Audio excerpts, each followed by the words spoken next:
Hello guys, in this advanced trick video, I would be showing you some really easy ZBLL cases.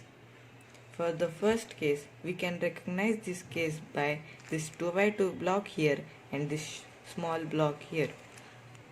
And for the second case, it's exact the opposite.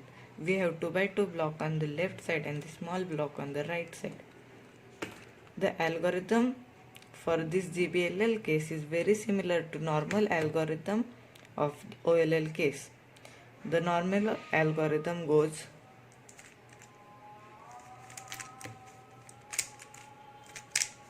it's just using the wide moves, and the ZBLL algorithm goes just we have to here use wide moves of R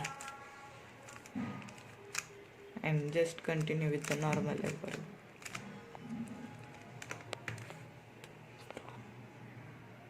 Now for the second case, the algorithm also is very similar. It's just the previous OLL from just a different angle. The algorithm goes like this.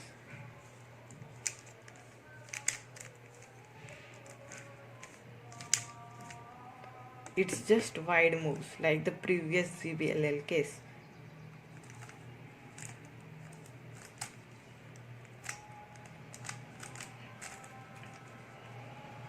Thanks for watching this video, and please like and share this video and subscribe to my channel Cubing Tips and Tricks.